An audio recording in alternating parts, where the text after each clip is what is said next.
kabar anak-anak? Semoga kalian selalu diberi kesehatan oleh Allah agar bisa mengikuti pelajaran pada pagi hari ini.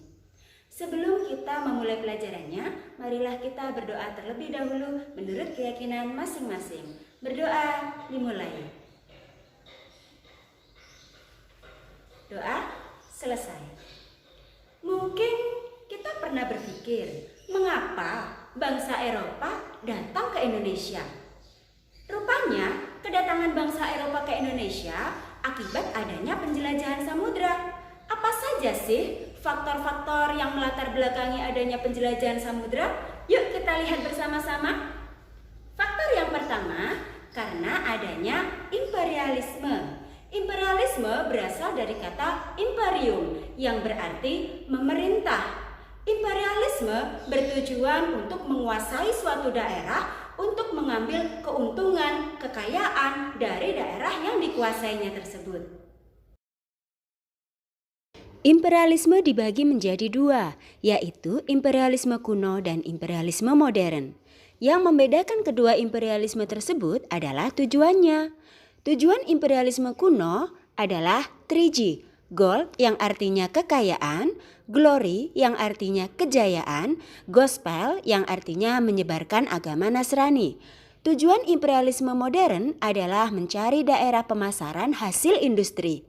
Imperialisme kuno berlangsung sebelum revolusi industri, sedangkan imperialisme modern berlangsung setelah revolusi industri.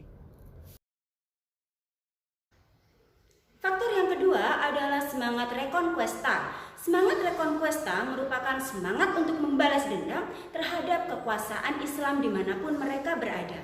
Semangat reconquista ini terjadi ketika Perang Salib sekitar tahun 1095 sampai dengan 1492. Faktor yang ketiga adalah penemuan kompas. Dengan adanya kompas, maka akan mempermudah perjalanan di laut. Kompas bisa menunjukkan mana arah utara, mana arah selatan. Faktor yang keempat adalah adanya buku Imago Mundi, karangan dari Marco Polo. Buku ini menceritakan tentang perjalanan Marco Polo dalam mengelilingi dunia.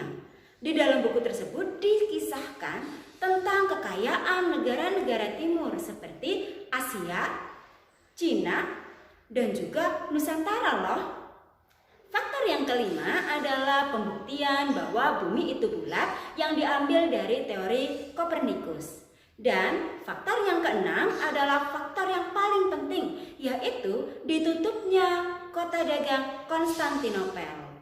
Untuk menjelaskan tentang penutupan kota dagang Konstantinopel, mari kita lihat peta berikut.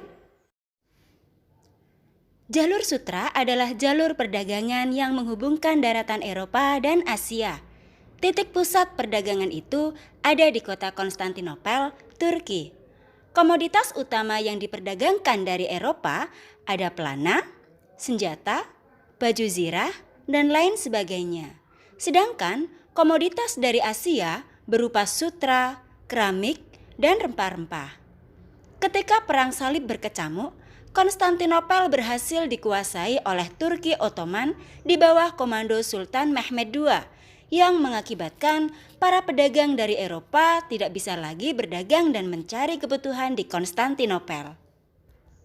Setelah Konstantinopel ditutup, banyak negara-negara Eropa yang berbondong-bondong melakukan penjelajahan samudra untuk mencari lokasi rempah-rempah itu berasal, seperti negara dari Prancis, Portugis, Spanyol, Inggris, dan juga Belanda. Pelayaran pertama diprakarsai oleh Portugis di bawah komando Bartolomeus Dias. Namun, Dias hanya berhasil sampai menuju ke Tanjung Harapan di wilayah Afrika Selatan. Pelayaran kedua dari Portugis yaitu Vasco da Gama yang berhasil mencapai wilayah Kalkuta atau India. Namun ternyata India bukanlah tempat asal dari rempah-rempah. Di samping itu, ada pelayaran dari Spanyol. Di sini dikomandoi oleh Christopher Columbus. Columbus berhasil mencapai wilayah Bahana, yaitu Amerika. Dia salah mengira bahwa tanah yang diinjaknya ini adalah benua India. Sehingga suku asli dari Amerika disebutlah suku Indian.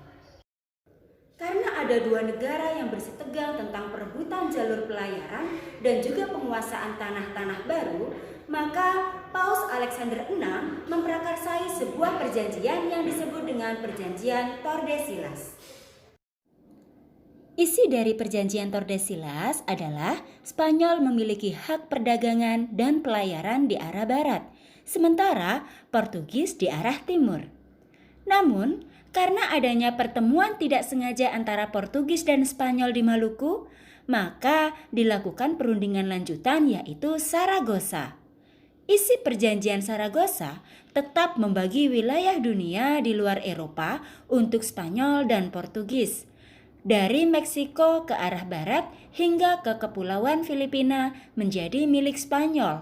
Sementara Portugis mendapatkan wilayah dari Brasil ke timur sampai Kepulauan Maluku. Nah, kalian sudah tahu kan faktor-faktor apa saja yang melatar belakangi penjelajahan samudra dan negara-negara apa saja yang melakukan penjelajahan samudra? Demikian pelajaran pada hari ini. Terima kasih dan semoga pelajaran ini akan bermanfaat untuk kalian semua. Dan jangan lupa kerjakan tugasnya ya. Akhirul kalam, wassalamualaikum warahmatullahi wabarakatuh.